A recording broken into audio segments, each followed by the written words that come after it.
útil, segunda-feira de agosto, mais um fechamento do mercado. Eu e André Moraes. Boa tarde, André. Boa tarde. Que dia difícil hoje. Bom para quem está vendido. Para quem está vendido em algumas ações, porque, por exemplo, Ambev sobe, Cielo... O meu tá desligado? Vamos lá, alguém tá com... Não, o meu tá ligado. Vamos lá, pessoal, resolvendo problema técnico. Resolvendo problema técnico aqui. Sobre o mercado aqui. BBAS também, boa parte do dia subindo, Cielo subindo. Isso. A gente tinha aí um pedaço de mercado que estava bem. Agora, para quem faz day trade, o que a gente não gosta é de tanta mudança de tendência como aconteceu hoje. Então foi... parte do Vale caiu no início do dia, de repente voltou a subir. Então a gente teve aí um dia um pouco difícil para o curtíssimo prazo.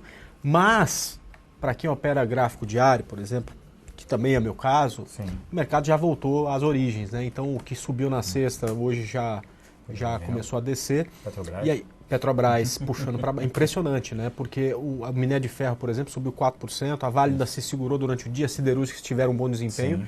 Mas Petrobras puxando para baixo com o petróleo caindo também. Agora, o que foi para baixo hoje, Celso, já no começo do dia a gente imaginava isso, foi Bradesco. Quando eu vi a notícia hoje, Bradesco compra HSBC por 17 bi, eu falei, putz, eu acho que esse negócio não era 12, né? Então, quer dizer, 12 o pessoal já estava achando meio, tomara que não compre e tal. Dá para passar, o famoso, dá para passar aquela nota ali. Aí o pessoal falou, André, você acha que Bradesco pagou caro? Eu falei, quem sou eu para achar isso, né? Porque o pessoal deve ter entrado lá, feito uma devassa em tudo, viu o que era. Eu acho que o mercado vai achar isso caro, né? E a gente não. E foi isso mesmo? O mercado achou? Com certeza. Ele está pagando o que... A gente sempre falou isso, né? Se ele pagasse 20% de prêmio a patrimônio, até 30%, era ok. Que aí dependia, assim, qual era o valor do patrimônio do HSBC. Cada um falava um número. Então era a conta que tinha que ser feita. Ele pagou 57% do valor do patrimônio. Então o patrimônio do HSBC é 11.200, ele pagou 17.700. Só que Bradesco negocia o mesmo múltiplo, 1,57 vezes de patrimônio, o mesmo. Só que ele entrega um retorno muito maior do que o HSBC.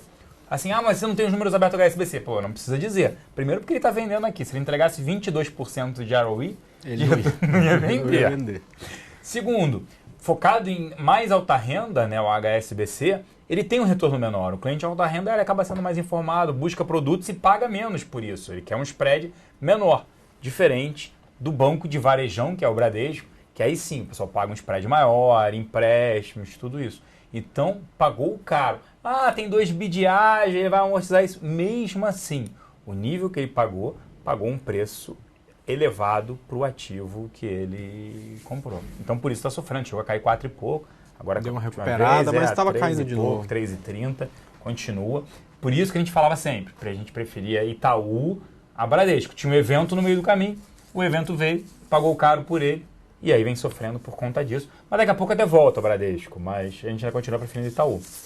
Perfeito. Bom, o Itaú também sofreu um pouco aí a reboque do Bradesco, mas muito por conta do dia, né? Isso. O que teve mais de novidade? Eu vi as empresas educacionais caindo bastante. Aí eu quero, você fala aí, eu vou até preparar o gráfico de CROT 3 para mostrar aqui um ponto muito importante, né? O que teve de novidade aí? Mais uma vez, FIES? Isso.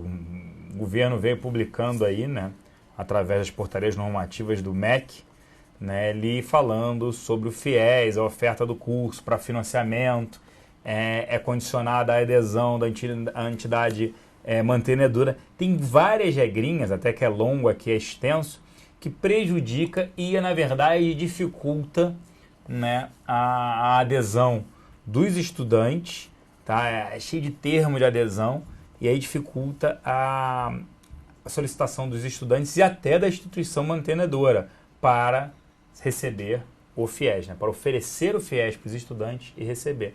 E aí, obviamente, o mercado olhou isso com olhos do tipo, vai dificultar, vai atrasar, vão ter menos alunos no FIES, e aí acabam batendo no setor novamente para variar, né? O governo, quando interfere nesse setor, né, é mais um motivo aí para bater neles, né? O bom é que agora não falta, acho que, nenhum setor para o governo interferir, porque o último que tinha sobrado era educacional. Ele interferiu no final do ano passado. Então, mas acho que... Parou. Enfim, bom, vamos lá. Eu queria mostrar aqui Essa é uma região muito importante para eu falei eco-rodovias aí, que é outra que está sofrendo, mas para Croton, né? Sim. Então é o último suporte que ela tem antes de mostrar a possibilidade de uma queda mais forte, né? A gente teve aqui em cima essa lateralização que foi rompida para baixo, alguns suportes intermediários, ele se suportou aqui por alguns dias em cada um, mas acaba perdendo. O que a gente percebe, né? Abaixo desse ponto, você tem algum tipo de suporte aqui já em 8,60 e depois só muito lá embaixo, tá? Em R$7. Então é possível aí que essa viagem para baixo de Croton, se ela conseguir superar esse ponto aí de suporte, seja muito maior. Então para quem está comprado, muito cuidado aí, é hora de proteger. Para quem está comprado no curto prazo e gosta de gráfico, né, é hora de proteger as operações com o que a gente chama de stop loss, perfeito? E para quem gosta de apostar em venda de papel, o que é possível para o curto prazo, né, sempre também com muito gerenciamento de risco, com stop colocado, esse rompimento de R$9 pode dar aí uma entrada nessa operação de venda em Croton, tá? Então parece estar rompendo a região que eu gosto de brincar, que eu chamo de região do Deus me livre, porque é uma região importante, perdendo isso acaba que o papel pode vir como um pouco mais força para baixo. Agora, o Celso, o pessoal está perguntando, o Vitor está perguntando de RADL e é impressionante, né? Porque até cai 2 dias, mas depois já está voltando, já está lá. Hoje até com queda, né? Mas estava caindo 4 e pouco. Teve alguma coisa aí ou só... Não, até notícia boa, ela foi parece que sobe no boato, cai no fato. Ela foi confirmada, hoje saiu a primeira prévia do Ibovespa, para início dia 8 de setembro, são 3 prévias, a última é definitiva. Aí tem hoje, 17 de agosto, e a última 4 de setembro, para começar a valer dia 8 de setembro. Raia Drogasil entrando com mais de 1%, impressionante assim o tamanho, mas acho que todo mundo já esperava que ela entrasse. Aí parece isso, sobe no... E já saiu o resultado dela, o resultado veio bom. Sobe no boato que vai entrar no índice Bovespa, cai no fato que na primeira prévia já veio com... Só se o mercado esperava que seria mais de 1%. Eu já acho 1% de entrada razoável, elevadíssimo, né? É um tamanho extremamente elevado. Só para ter uma ideia, a Gol, por exemplo, tudo bem, vou vem caindo, mas tem 0,07%.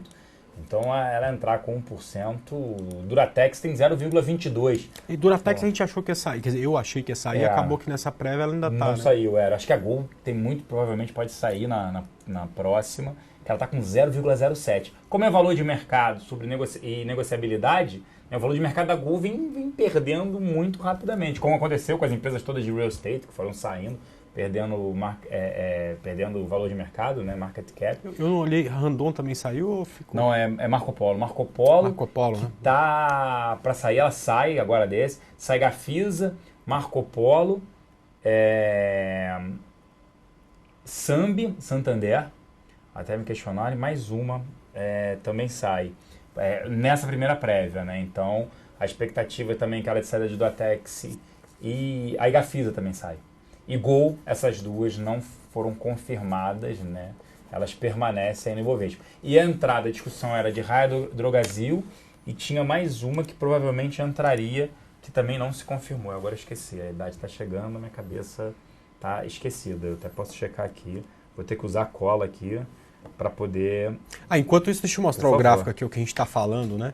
RADL aqui, eu até armei, né, essa semana... Na superação de 44,03, a gente vai dar um call de compra lá na Arena do Investidor da XP, com stop abaixo de 41 e um alvo aqui em 53,11. Né?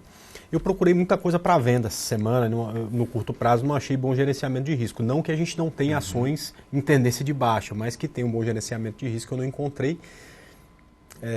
E encontrei algumas ações dessas aí que não estão nem aí para o mercado e estão lá em cima, né, como... RADL. Você achou que era outra? Era outra Equatorial. Equatorial. Isso, que era prevista a entrada, não entrou e até estava subindo hoje. Ela não entrou no Ibovespa. Ela corrigindo um pouco, né? Mas é uma correção de uma tendência fortíssima de alta. A gente tira o zoom aqui, ela começou a subir, sabe lá, no final da crise de 2008 e até agora não avisaram para ela que a gente está em crise de novo. Ela continua subindo sem olhar para trás, né? Muito bonita. Aliás, como todas essas aqui, né, tirando o Gafisa aqui, uma das que estão aqui, né, mas você tem aí CETIP, deu entrada hoje. Excelente ativo. Na minha forma de enxergar o mercado aqui, Fibre a mesma coisa. Fibre acabou voltando um pouco no final da tarde, mas ainda está bem perto do ponto de entrada. Smiles acima de 56, Transpaulista acima de 42 E, enfim, na compra é só isso. Depois isso aqui é tudo para venda. Daqui a gente vai falando. Até que você perguntou, tinha até perguntado, acho que aqui. Então vamos lá. Mais cedo, né? CETIP não, é um ativo que a gente gosta, na nossa área de análise a gente tem nas carteiras, e também ela reporta resultado dessa semana. O resultado deve vir forte, principalmente por esse aumento aí, demanda de renda fixa, que deve permanecer, já diferente de BVMF. BVMF, o fluxo hoje projetado está 4.200. Quer dizer, fluxo, né? É um fluxo muito pequeno. Muito ruim, para quem negociou 8. E CETIP não tem esse problema, porque todo mundo quer colocar o máximo possível e registrar via CETIP. Tem o COI, Certificado de Operações Estruturadas, também, que deve começar na CETIP. Fora isso, renda fixa, né, sempre vindo, debêntures incentivadas. A demanda é muito grande pelas taxas de juros, né? Então, o CETIP tende a continuar boa pagadora de dividendos. A gente reitera o call com visão, né, da nossa área de fundamentos positiva para a CETIP. Legal. O pessoal está perguntando de Eco Rodovias. Francisco, tem alguma novidade com ela? Eco Rodovias, nenhuma novidade. A gente só não gosta muito dos ativos de concessão, né? Porque, primeiro, boa parte já estão bem precificados, né, esses ativos. Esses ativos nada mais são do que tem que olhar a NTNB 50 em relação a eles, né? Quando abre muito, não vale a pena tê-los. Por quê? Eles pegam dinheiro emprestado e fazem aquisições e novas licitações, novas concessões, obviamente, de rodovias. E aí os ativos andaram bem, até para apresentar uma correção quando o governo anunciou a possibilidade de novas licitações, mas, né, não falou quais, quem é que vai ganhar. E lembrando da história, esse ativo é um ativo que sofreu quando a CCR, a ponte Rio-Niterói, Rio de Janeiro, ela foi novamente licitada. Depois de 25 anos nas mãos da CCR, o pedágio era acima de R$5, foi licitado, R$3, Eco Rodovias levou. Então você me diz, você tem um ativo e você não renova aquele ativo por aquele preço, você conhece bem aquele ativo, né? Aliás, bem mais do que qualquer outro. Enfim, você está ali há 25 anos, é sua casa há 25 anos. E vem um cara e ganha pela metade do preço, né? É muito estranho, né? Então, assim, foi muito ruim. Isso bateu no mercado, ou seja, como é que ela está vendo o retorno, como é que ela está enxergando o retorno. E um cara que já estava lá não aceitou.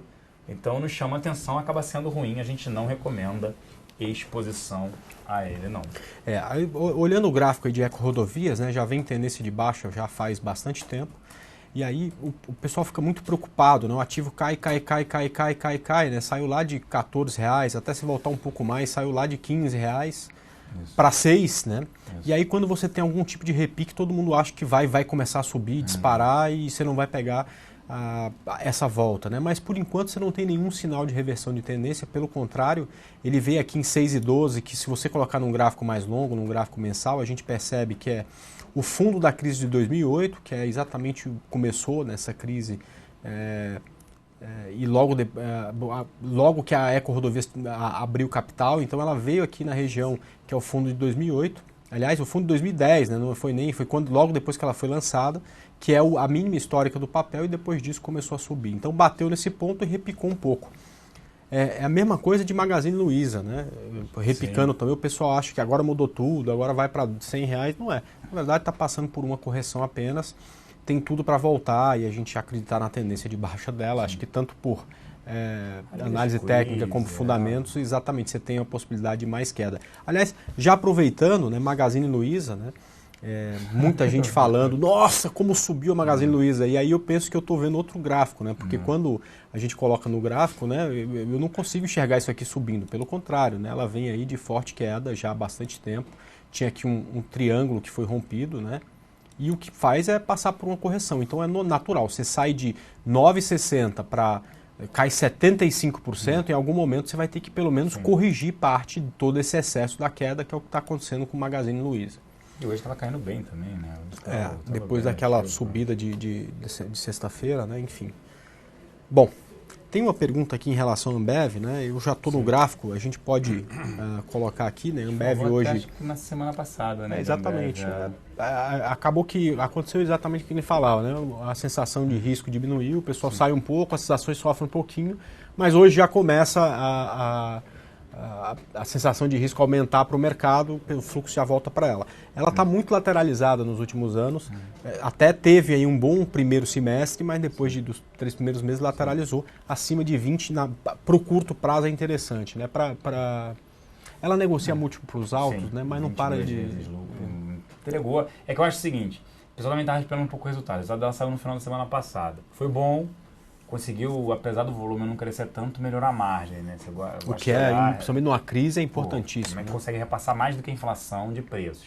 Então, você olha muito a receita e o resultado operacional sobre hectolitro, que é o que ela produz e o que ela vende.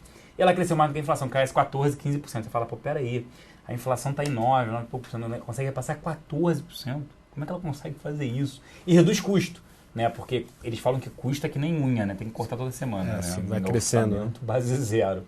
Então, a empresa muito bem posicionada, isso que você falou, foi justamente isso, interpretou muito bem. Quando você tem uma alta do índice, ela também não vai subir, não tem porque ela subir nem 10%.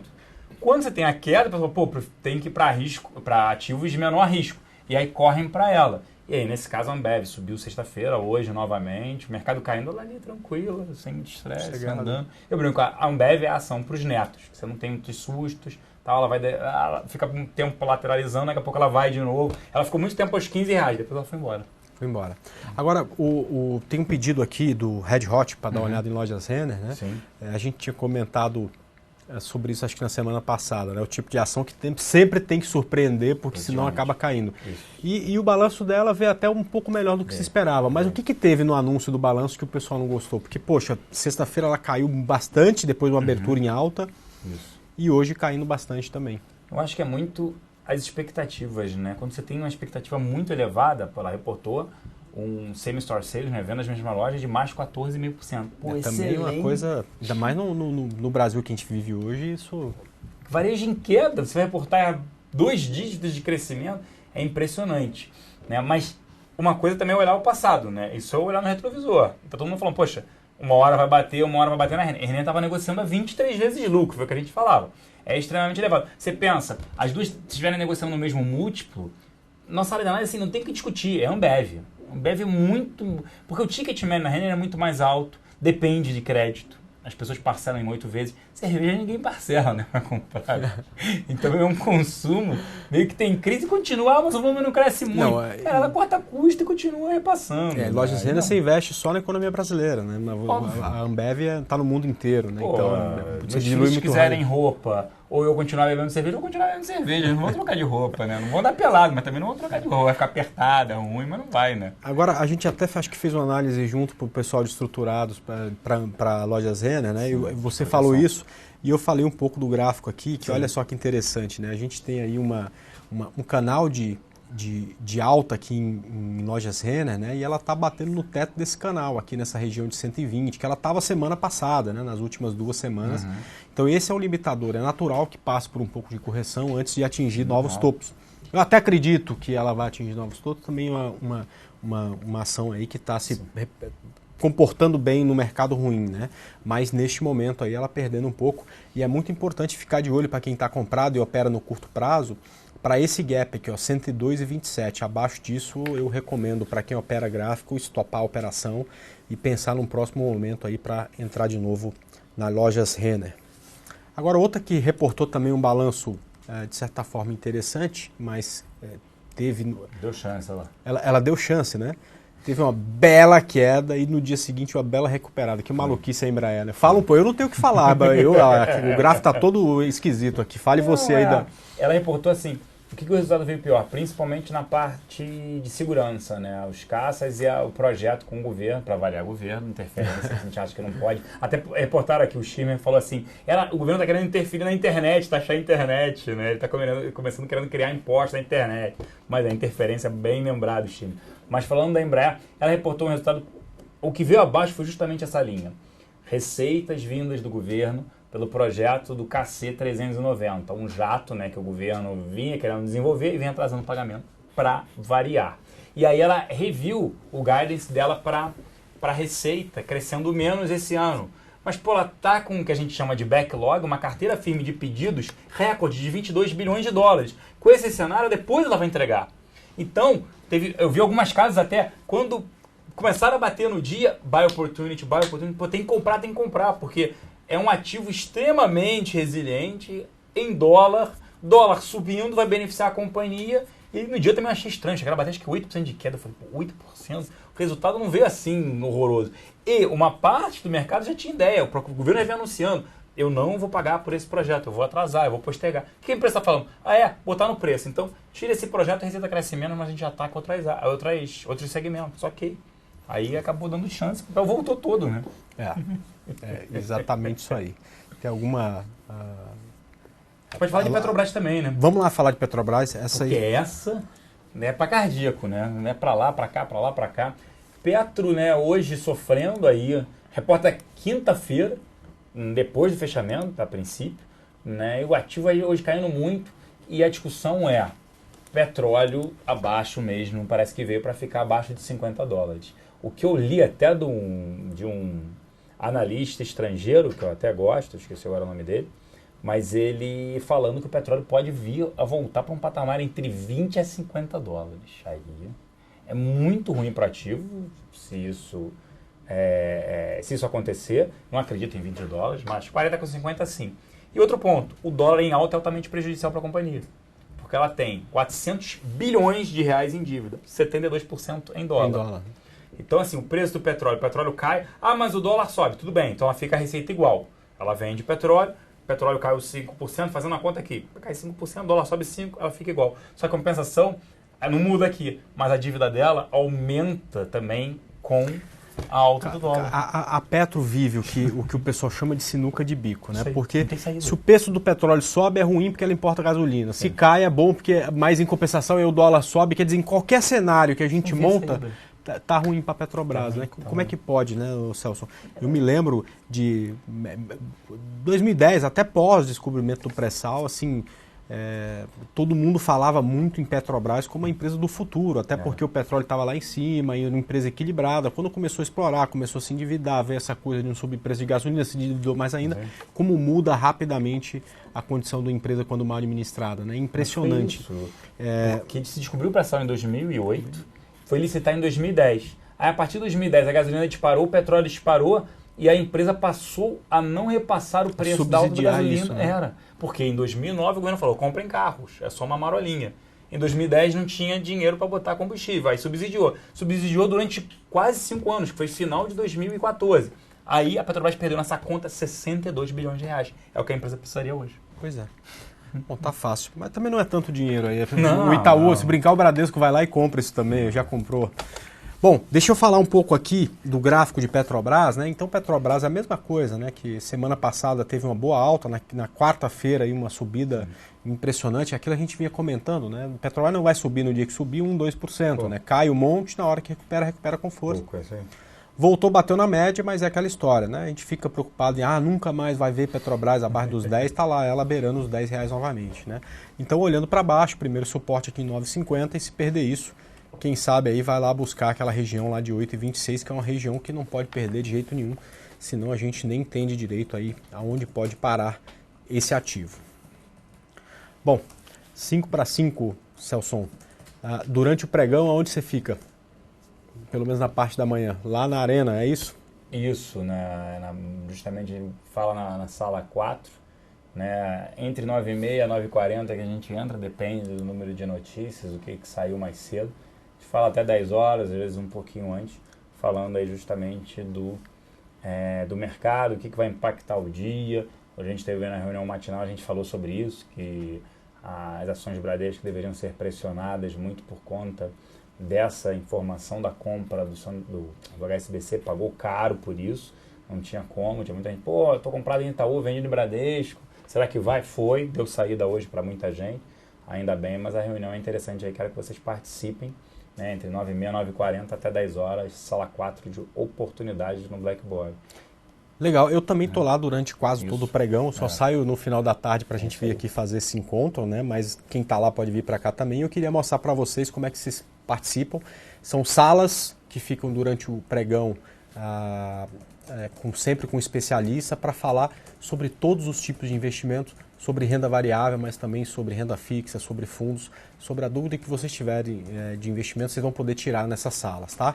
Se puderem mostrar minha tela aqui, para acessar é só vir aqui no site da XP, xpi.com.br, na aba Educação, Arena do Investidor. Você clicando aqui vai abrir nossa página Opa, vamos lá. Final do dia aqui, a internet já está cansada. Será que não está indo? Travou aqui. Daqui a pouco já vai. Pronto. E aqui você pode acessar essas salas clicando aqui, acessa a sala dos analistas e professores, tá? Se alguém tiver alguma dificuldade para instalar esse componente, que é uma plataforma de educação à distância, aliás, a mais usada no mundo, é só vir aqui, ter um tutorial, vocês vão entender direitinho o que tem para fazer. Nós estamos lá durante todo o pregão e fica o convite para vocês aí. Agora está acabando, né? Mas amanhã, a partir das 9, nós estaremos por lá. Perfeito? Correto, é isso? É isso. A gente volta amanhã. Tem reunião matinal amanhã cedo, mas no final do dia tem fechamento do mercado. E amanhã eu participo aqui com o Fernando Góes do Batalha do Século a partir das 11h30. Perfeito. Então um abraço para todo mundo. Até amanhã. Isso. Um abraço, até amanhã. E bom agosto aí que tá só começando. Tá só começando. Sim. Aliás, o ano já está quase acabando, né?